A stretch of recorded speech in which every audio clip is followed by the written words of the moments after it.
Very good morning, my dear students. Today we are going to learn about one of the important war of Vijayanagar dynasty, and this war also, after this war, Vijayanagar dynasty was declared. Before going back, I once again shortly explain what I told in the previous periods. My dear students, Vijayanagar Empire was one of the glorious empire in that time of southern India. Because of the Alauddin Khilji's invasion on southern India, he sent his military general Malik Kafur to conquer the southern India. Because of that, many kings of southern India, Yadavas, Kakatiyas, Pandyas and Hoysalas, lost their power. In this critical juncture, Vijayanagar succeeded in creating a strong political power as a solution of southern India's political issues. I already explained Harihara and Bukraya established this dynasty. Vijayanagar Empire was also called Town of Victory because many kings of that dynasty always got the victory. 4 dynasties ruled nearly 300 years: Sangama, Salva, Tuva and Aravido. And which are the Harihara and Bukraya established this Vijayanagar dynasty. Devaraya II, also called Proudadevaraya, was one of the greatest ruler of Sangama dynasty, famous ruler of Sangama dynasty. We learned his achievements, his tolerance, all we learned. Afterwards, how Salva dynasty started the rule, how he came to power. Salva Narasimha. After him, Tuluva dynasty started its rule, and Krishnadevaraya, very great, famous, greatest empire of the Vijayanagar dynasty. About Krishnadevaraya and his achievements also we learned. My dear students, after Krishnadevaraya, now we are going to about this Rakkas Tangadi battle. My dear students, after Krishnadevaraya's death, Achyutaraya 1530, look at the book, page number 6. Achyutaraya 1532 to 1542 Common Era he ruled. After him, Sadasivaraya, after Achyutaraya, Sadasivaraya came to power. But Sadasivaraya was a minor, he was small, unable to rule the kingdom. So, Krishnadevaraya's son-in-law, Aliyaramaraya of Aravidu dynasty, later after him, Aravidu dynasty started. Upwards, so we will see that. Krishnadevaraya's son-in-law, Aliyaramaraya, took the responsibility because Sadasivaraya was small. The whole responsibility took by Aliyaramaraya. He was very brave, and he was also an expert diplomatic. He was expert in diplomatic. So he was expert in diplomacy. Expert diplomat. In his rule, Vijayanagar kingdom prosperous more. Also, the number of enemies also increase. Vijayanagar kingdom, in his rule, achieved more progress, and he defeated many kings also. So, neighbor kings were not to tolerate this. So, enemies also increased. Look here. In that time, southern India, in different parts, these five Shahi brothers were ruling. First one, Adil Shahis of Vijaypur, Bari Shahis of Bidar, they ruled from Bidar. Qutub Shahis of Golconda, Qutub Shahi rulers ruled from Golconda. Nizam Shahis of Ahmednagar and Himmat Shahs of Dera. These were the Shahi brothers, five Shahi brothers. These were attacking on Vijayanagar kingdom often and often. Enraged by this move, Ali Ram Raya captured Vijaypur and Golconda. Ali Ram Raya.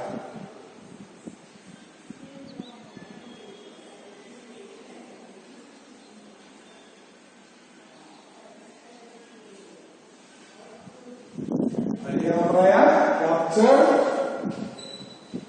Vijaypur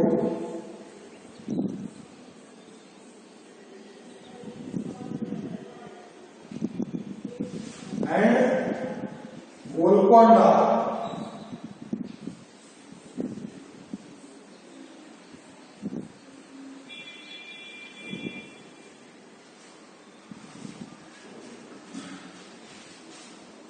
This caused the war of Rakkastangadgi.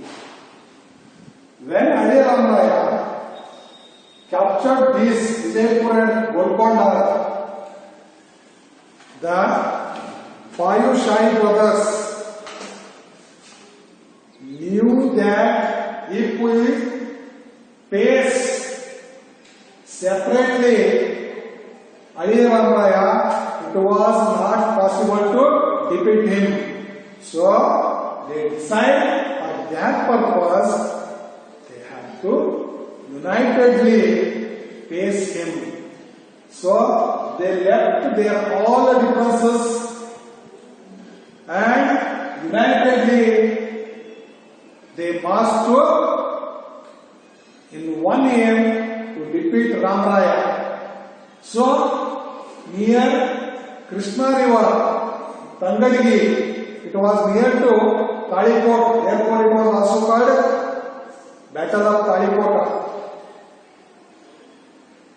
Rakkastangadgi, there a fierce battle took between Ali Ram Raya and his five Shahi kings' army. My dear students, in that time, Ali Ram Raya was old, more than 70 years he was at that time. He bravely fought against these armies, these five Shahi dynasties armies he faced bravely, but unfortunately in that war he was killed by the Shahi armies.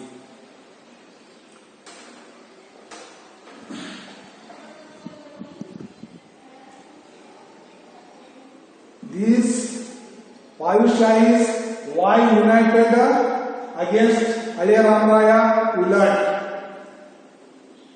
Because of the prosperity of Vijayanagar and the fame of Aliya Ramaraya, they were jealous. They also knew it was not possible to defeat separately. Therefore, they unitedly faced Ramaraya, and in the fierce battle, they killed Ramaraya, and Vijayanagar army was defeated. After that battle, these Chinese armies started to loot everywhere until to reach Hampi. On the way, which places come, they looted.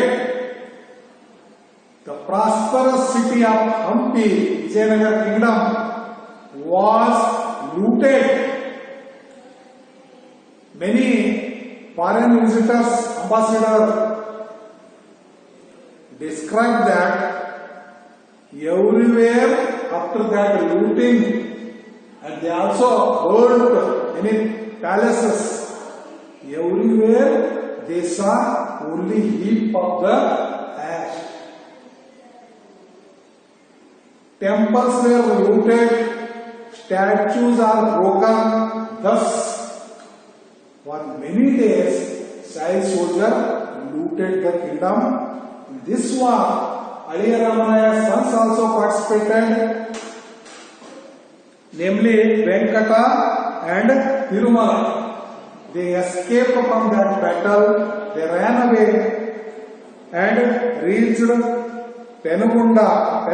There they started their rule. After that war, Venkata and Tirumala started Aravidu dynasty, last one of Vijayanagar dynasty. Fourth one.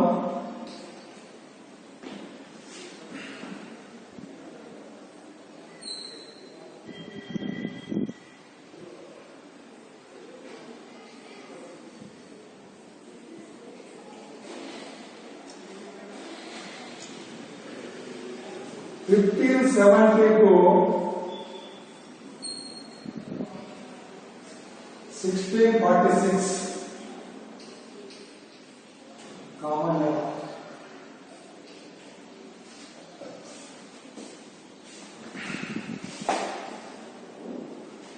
Aravidu dynasty ruled 1570 to 1646. They made their capital Penugonda, Chandragiri, and afterwards last one, that is Vellore. They ruled there 1570 to 1646 century. But after this battle, Vijayanagar kingdom lost their power and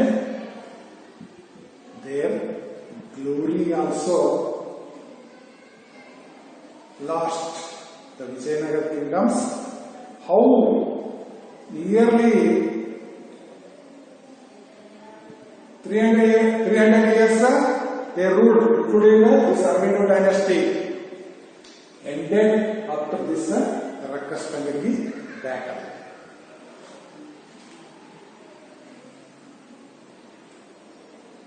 After this battle, my dear students, when the king was brave, all the neighboring kings obey his order, and also they will respect and give their contribution to king. What he tell them, they will listen.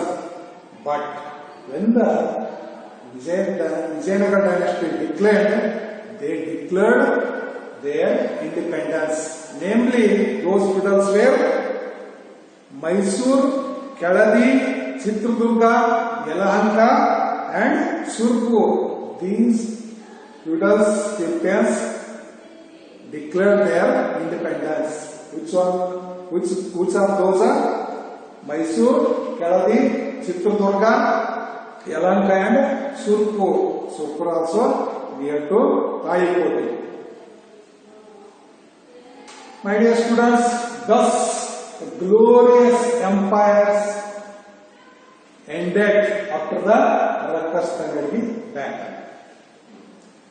Now we are going to learn about cultural contributions of Vijayanagara Empire. What contributions they gave in economic field, social, structure, art, all we are going to learn about that.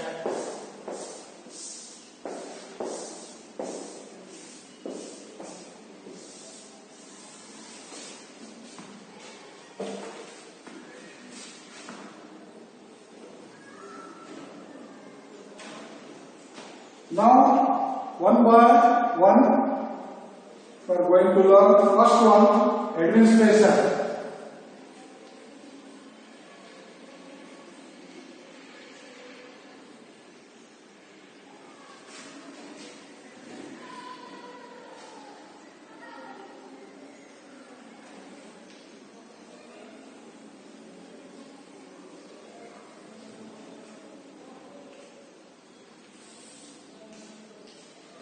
How is their administration?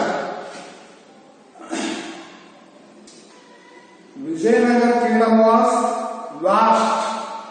Almost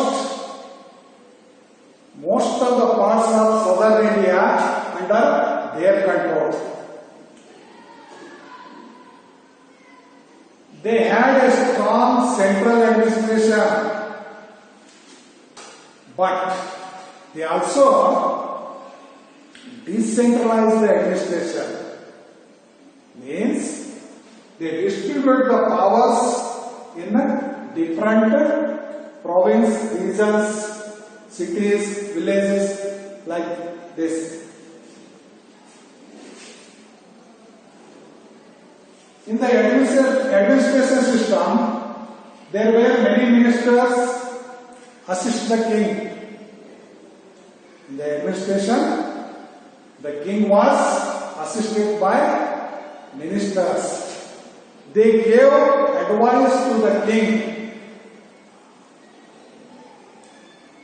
King listened all their advice, but finally he will take his own decision according to administration or on any matter.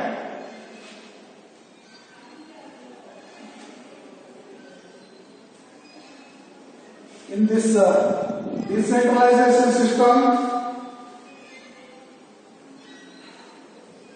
province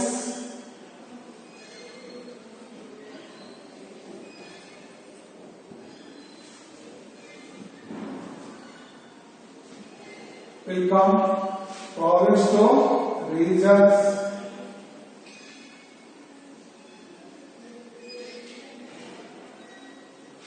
regions to cities,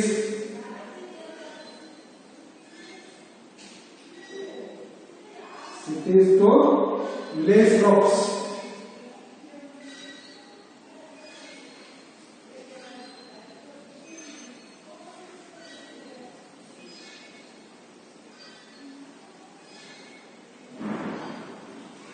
This type administrative system they had. My dear students, we already knew that Vijayanagara kingdom was vast empire. So it is not possible to king only. So they distributed the powers, province, regions, cities, and finally last one, village groups. From top to bottom, they distributed the power because to give a good administration to the people. They given pro-people administration. In their time, the people lived very happily. Their kingdom was considered most prosperous kingdom. Thus they given good administration. It was helpful to rule smoothly because of this system. Now also, we are following this system. Now divisions in our present system, divisions will come. In Karnataka we have 4 divisions, districts, taluks. Thus we are also following this system. Here king's relatives are whom he appoint.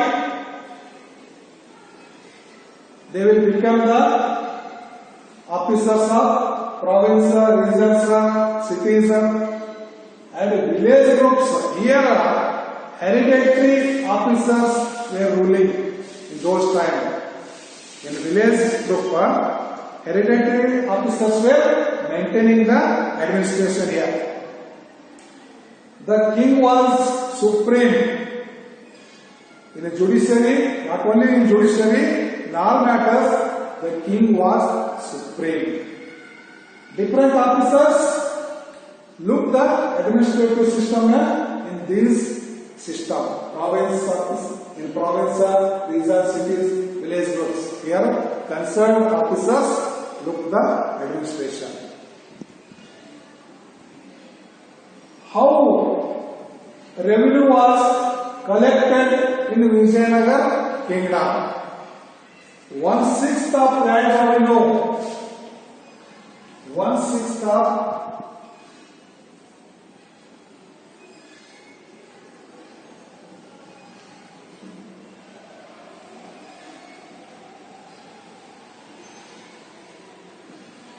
of land revenue collected from the peasants.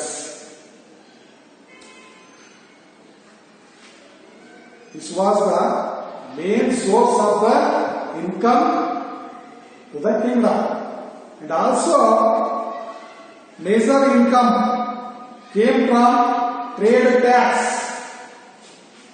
Trade.